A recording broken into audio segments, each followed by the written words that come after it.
Pumayag ang isang grupo ng mga bangko na huwag munang maningil ng online fund transfer fees sa pamamagitan ng InstaPay at PesoNet. Pag-uusapan natin yan kasama si East West Banking Corporation CEO at Bankers Association of the Philippines Vice President Tony Moncupa. Magandang hapon po, Sir Tony. Magandang hapon, Ruth. Magandang hapon sa ating mga tagapanood. Magandang balita po itong patuloy na pag-waive ng online bank transaction fees. Pakikwento po sa amin, ano bang klaseng mga transactions ang sakop niyan? Yung sa online, I think it's about the di ba, yung PesoNet saka yung InstaPay. These are digital transfers that are available to the public, no? There are two types. One yung isa yung InstaPay, which is an instant real-time transfer. Yung isa naman yung PesoNet, hindi siya real-time, but typically it's used for bigger amounts. No? Yung InstaPay kasi may limit na up to 50,000 pesos. Okay, so ano pong ibig sabihin yan? Ano yung covered na walang bayad? Yung, for example, from your bank, East West Bank, magta-transfer halimbawa sa BDO or yung mga GCash or magbabayad ng bills, ano po yung covered? I think all transactions are covered. No? Lahat ng interbank, whether one bank to the other, GCash to the bank, GCash to whatever other destination there'll be, using PesoNet and InstaPay. That's the one that's free. No? And I understand the waivers has been agreed upon until October 31. Although there are banks that have been waived it, no? Like for example in East West, we've announced early on, even a couple of months back, that we are waiving all the fees until end of the year. Kasi po, di ba, pag kunwari, yun na nga, maglilipat ka sa bangko, for example, yung East West, halimbawa to BDO, parang ganon, parang dumadaan po siya sa either sa InstaPay or, ano yun? PesoNet. And then, so parang wala na po siyang fees, ano? Usually po ba magkano? May certain percentage po ba yan or may fixed rate? No. Typically, yung banks will charge from a rate, hindi pare-parehas, no? Like for example, I understand the PesoNet could be 10 pesos to 20, 25. InstaPay could be typically about 10, 25, meron pang 50. It all depends on the banks. But like in East West before the pandemic, I think we're charging one of the lowest at 5 pesos per transaction. Pero pakipaliwanag po sa amin, para saan po ba yung mga ganyang fees? You see, meron kasing gastos eh. Parang dumadaan ka sa highway sa toll. Di ba? Para matayo yung toll, kailangan gumastos muna yung magtatayo ng toll. And then you need to also spend for those who will operate. May overhead tayo dyan. Tapos meron mga suppliers tayo na kailangan din natin bayaran. So there are actual costs that banks have to shoulder to make these facilities available. So by way of recovering those costs so that we could continuously provide service to the public, we need to charge fees. So with that po, ibig sabihin, hindi naman forever na libre pala itong pag ganitong mga transaction fees, ano po. Pero ba't hope na papayag yung mga bangko na i-extend po na free? Well, banks, just like most Filipinos, katulad ng ating mga kababayan, sinusubukan natin tumulong sa abot ng ating kakayanan. So, isa ito sa mga ginawa ng mga bangko para maibsan naman kahit papaano ang mga pagsubok na inaabot ng ating mga kababayan sa panahon ng pandemya. Okay, maganda po yung stand na yan ng mga bangko. No? Sir Tony, kanina lang nagkaroon po ng briefing ang Bangko Sentral ng Pilipinas at na-monitor ko nga si Governor Jokno was reporting na sobrang tumaas nga yung online transactions from 6 million in 2019. Buong taon na po ito. Ngayon, first half pa lang ng 2020, over 4 million transactions. At ibig sabihin, gano'n na talaga karami yung tumatangkilik ng ganitong klase ng transactions. But at the same time, he also cited na tumaas naman daw po yung mga cybersecurity risks. Ano po yung observation nyo dyan? As a banker, yung cybersecurity risk is something that we need to learn how to live with. Kahit sa parte ng daigdig, hindi nawawala yan kasi merong opportunity, yung alam natin ibang mga tao dyan, who could see opportunity to make money. So they're going for the quick buck. So there is a certain amount that is considered to be normal. But of course, the banks will continue to exert all efforts to prevent it. Ang gagawin naman ng kabila, they will exert all efforts to find new ways to cheat and to steal money. So it's a race between our efforts and their efforts, right? But the overall result, if you look at, because digital has been with us for last like 20 years, so, it's been a long time. The amount of losses so far has remained to be at manageable level across the globe. Because the moment it becomes unmanageable, then we have to stop. The fact that we're still here doing this, that means that it's been contained. Although, I'll be very honest that sometimes those things happen. Ano po Para ba? lang nagpapaut. Yes, sir. Ay, nandiyan pa ba si Sir Tony? Yes, Ruth, sorry. Okay.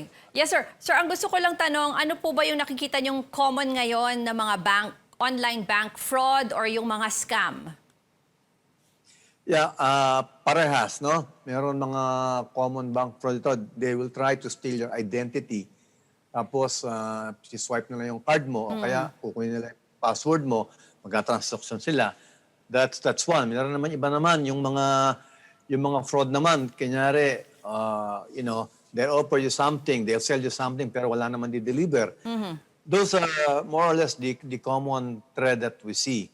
So we always advise our customers and the population at large, don't share your password to anyone. Make sure the cards are with you all the time.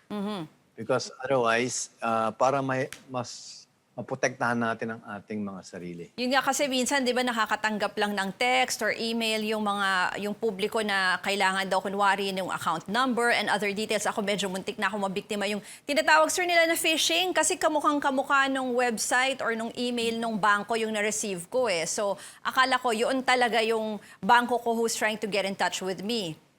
Madalas pa rin po ba yung ganyan? Oo. Yeah, if you examine it closely, you'll see some differences most of the time. Okay.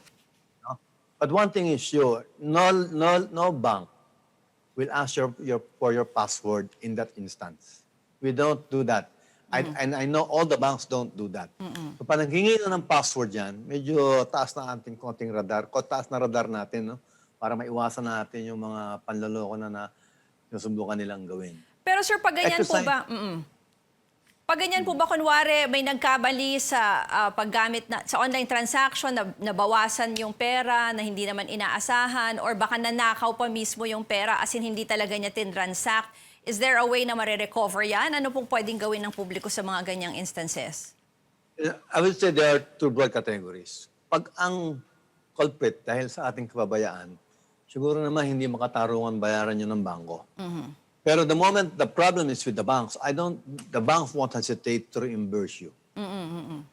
It's got to do with the system, yung processes ng bangko nagkamali, o kaya kulang yung mga security. The banks will pay for that, no? Will reimburse you. Pero halimbawa, iniwala mo yung credit card mo, iniwala mo yung debit card mo, binigay mo yung password mo. Siyempre, the moment we start paying, just think about it. Everybody will just give his password to anyone. Ito dyan, di ba? So, depende kung sino ang pinagmula ng problema. Okay. Sir, sa pagbabalik natin, pag-usapan natin itong mga pagbabayad naman ng credit card fees and even yung loan payments kasi meron pong moratorium because of the COVID-19 crisis. Kasama pa rin natin si Bankers Association of the Philippines Vice President Tony Moncupa. Manatiling nakatutok dito sa CNN Philippines. Kasama pa rin natin sa serbisyo ngayon si Bankers Association of the Philippines Vice President Tony Moncupa. Sir Tony, ang nakikita ko usually sa mga social media, may mga nagrereklamo tungkol sa mga credit card fees. Ngayong at this time of the COVID-19 pandemic, ano lang po ba yung mga fees na pwedeng i-charge ng mga credit card? You know, any fees related to non-payment is waived. Like yung late payment charges, yung surcharges. But it's important to know that interest is not waived. Because, we still need to pay our depositors and we still need to pay our people. May gastos pa rin yung bangko. So yung extra fees, yun ang nawi-waive. Pero yung interest, yeah. Para may pambayad naman tayo sa ating gastos. Ito si Rexted Seradali, sana daw may panukala na waive this year ang annual fees sa mga credit card. Yung ganun po. You know, sometimes merong mga adverse consequences yung gusto, akala natin maganda pero hindi. No? Because, a business need to continue, need to survive. And not all businesses are in the same situation. So mahirap magpanukala ng pangkalahatan. Kasi kumisan, meron kang annual fees pero nakalibre ka naman sa kabila. So the credit card issuers are giving leeway to find a way how to respond best to customers. Kasi kung marami kang iba-iba yung programa ng mga bangko. But in the end, there are many card issuers. I think competition will force us to make sure that our customers are treated fairly. So, mahirap naman yung isa sa akin pananaw, mas mahirap yung you get a blanket shotgun solution to every problem. It will breed its own problems na medyo baka mas masama pa mangyari. So hindi pwedeng kasi ang sinasabi niyo baka may iba pang epekto yan. Dahil po ngayon sa COVID-19, meron din po 'di ba under the Bayanihan 1 and 2 law na parang provisions on hindi mo na loan payments or moratorium. Can you tell us about this po? Ang programa ay binibigyan natin ng palugit yung ating mga nangungutang na dahil sa COVID na to, wag muna magbayad. I-postpone natin ang pagbabayad by 2 months. No? Sa yung kanilang cash flow requirements maibsan ng konti. So, that's it. But that means either we extend the loan or you come to an agreement with your bank on how to settle it later. But ang advice ko para sa kanila, yung nangangailangan, maganda yan. No? Pero iba naman, kung di nyo kailangan, don't forget, the bank will still charge interest. So kung kaya nyo magbayad, bayaran nyo na agad. Kasi ang interest ng loan mas mataas kaysa yung pera nyo nakalagay lang sa current account nyo, savings account. Ang baba ng interest nyo yun. Diba? Malulugi sila. But it's really it's a cash flow relief program. Let's put it as When you said binibigyan ng 2 months, so hanggang kailan po ito? Dahil kasi ang factor ba yun, ang Metro Manila is still under GCQ, yung mga ganon, yung quarantine status? Yeah, GCQ, pero ngayon, parang I think all the banks, parang nilahat muna yung programa, no? Hanggang, kaya mas September, October, until such time. And then, tuloy ulit. Nangyari na yan nung March, di ba? Nagkaroon din tayo ng 2 buwan. Yung Bayanihan 1. Ngayon, ito yung Bayanihan 2. I hope matapos na yung COVID para wala ng Bayanihan 3. Oo nga Kasi po. pag may Bayanihan 3, ibig sabihin masama ang condition. So this covers all types of loans. May moratorium sa all types of loans, housing loans. All types of loans. Okay. Itong magme-mention lang tayo ng certain banks, pero ito ang tanong sa atin ng netizen, Rosalyn Parungaw, ba't daw po may siningil pa sa kanya yung BDO when she paid Citibank credit card using BDO online banking? Pwede po ba yon na may sinisingil pa rin? Okay. I think it's not only BDO. It's most banks will do that because that's not part of the transfers, no? Okay. That's using another facility. And as I said, may gastos din yung bangko. So, kailangan nating kumita para mapatuloy natin yung pagninegosyo. Yeah. So, I don't think talagang that's part of the kasi payment siya ng di ba? Ng credit card daw po. It's for something else. I don't know specifically kasi bawat bangko may kanya-kanyang konteksto ng kanilang mga charges. Si Jade Ledesma, paano daw po yung loan sa bank nung nag-lockdown? Nag-interest sa tinatawag na crude. Ano po crude daw? Hindi naman daw nila ginusto yun dahil may lockdown? Naintindihan niyo po ba yung tanong? Yeah. Okay. Yung accrued interest, ibig sabihin, yun yung interest accrued, okay. doon sa lumipas na panahon. No?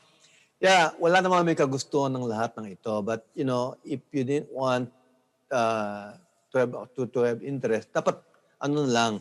Pwede naman kasing i-waive mo yung pwede ka pumunta sa bangko, bayaran mo yung bangko. Hindi tatanggay ang bangko. But then you don't incur interest accordingly. This is a situation where the banks don't like. In fact, the banks are very, very much affected by this also. kapag hindi nakabayad ang ating mga nangungutang, ang bangko ang magkasalo ng kanyang ano, 'di ba, ng losses. So if you notice, the banks have been booking a lot of loan loss reserves in anticipation of the impact of the COVID. So we don't like this. Nobody likes this. So we just need to make sure that whatever we do will be consistent sa long-term objective ng bayan, no? Na mapatuloy natin ang pag-unlad natin. Ngayon, kapag mayroong mga sektor na masyado na apektuhan, at lalo na ang pagbabangko, kasi ang pagbabangko, ito yung parang pinaka-ano mo, di ba? This is the heart that pumps the, blood to the economy. Dito nanggagaling yung debt capital na tawagin natin, no? Para mapondohan natin yung mga negosyo, na mag-create ng employment.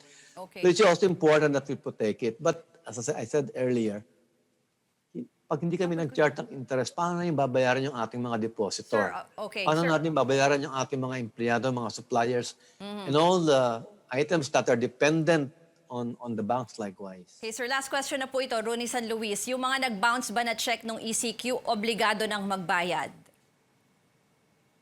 ECQ. Depende, mahirap kasi yung question, bakit nag-bounce muna yung cheque? Kung nag-bounce ng cheque, I think you need to pay because it's a different case. Hindi yung cheque kasi hindi naman siya utang eh. Okay. It's a promise that I have money. Etong ebidensya yung Dapat may cheque. laman, So pag opo. binunit mo yung promise mo noon, babayaran mo dapat. So may fault dyan yung yung nag-issue ng cheque na nag-bounce, ano po? Yeah, Okay. we need more context. Halimbawa, kung yung nangyari, may utang ka, in-advance mo na yung cheque mo, may moratorium. Kasi, Doon sa utang. Pwede Yan. mo sabihin na, may moratorium, ba't mo Tama pinasok po. sa bangko? Okay. Sige ho. Maraming pong salamat kay East West Banking Corporation CEO at Bankers Association of the Philippines Vice President Tony Moncupa.